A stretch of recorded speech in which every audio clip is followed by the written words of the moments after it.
Do you remember those lemmings everybody said would just follow each other and jump off a cliff? Doesn't matter if it's true or not. Do you remember those? Well, this game is about that. Isn't that exciting? Have you ever wondered what games you should keep or you should lose? Find out here at Purge Reviews.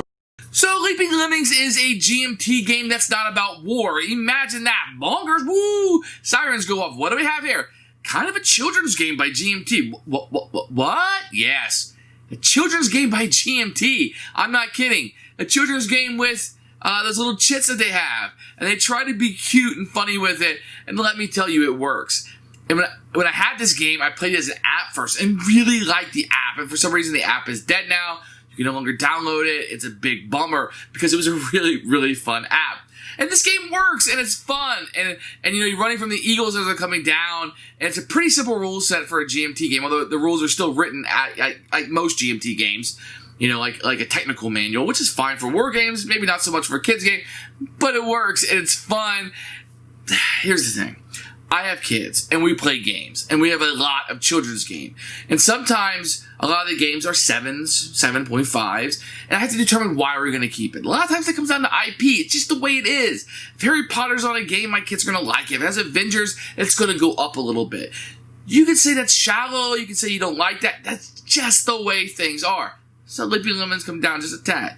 The components aren't very pretty. They're nice for what they are, but they're not something that's going to get kids excited about it, right? You don't have the plastic and the miniatures and the IP.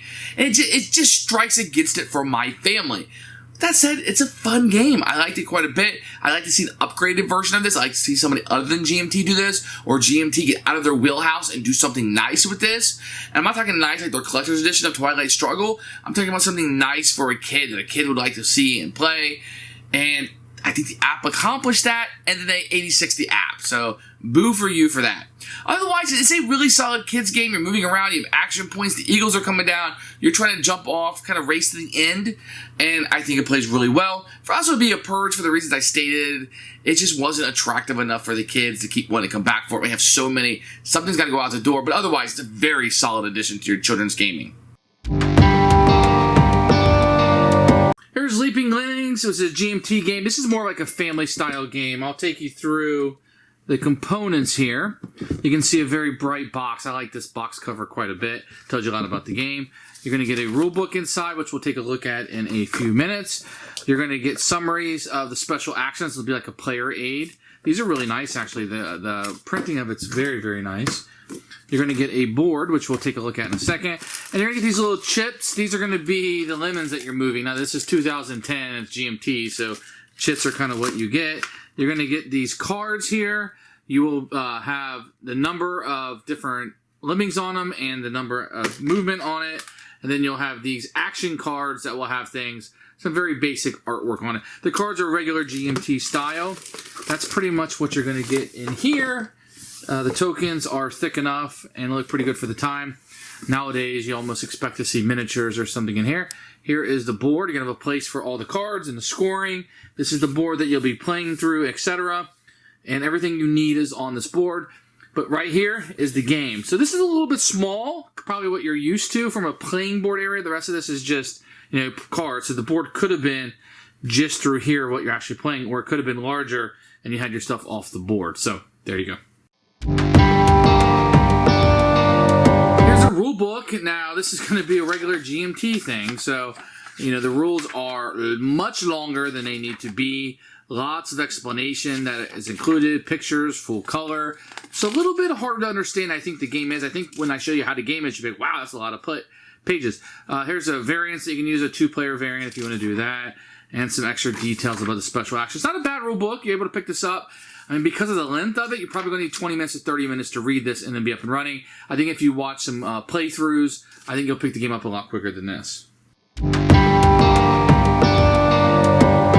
I'm not going to dive into these cards too much, but just know that everybody's going to get some of these cards that allow you to do different things. Lemmings curling the cliff edge, tumble down and get a victory point.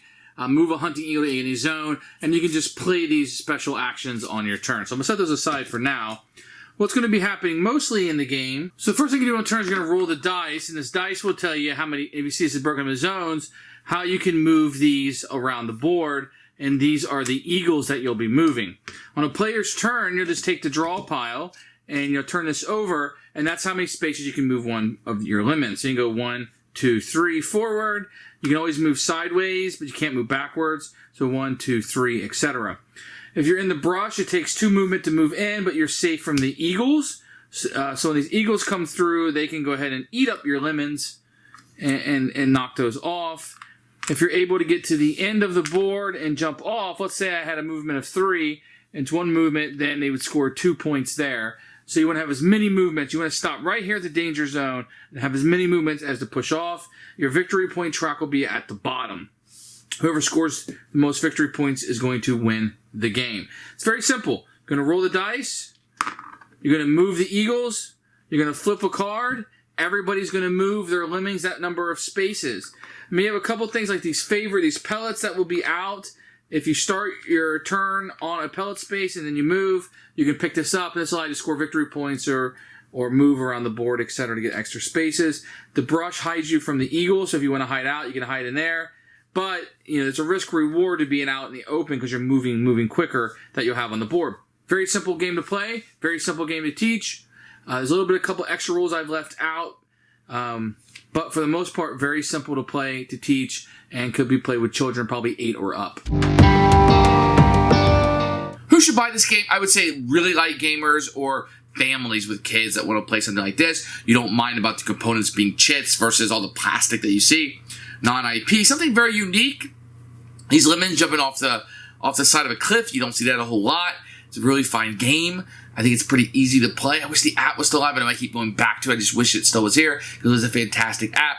I think that's his target market. Lighter gamers and perhaps children or families that want to play it together. I wouldn't really say it's a children's game. It's more of a family game. I don't think kids are going to play this off by themselves, but families definitely can have some fun with it.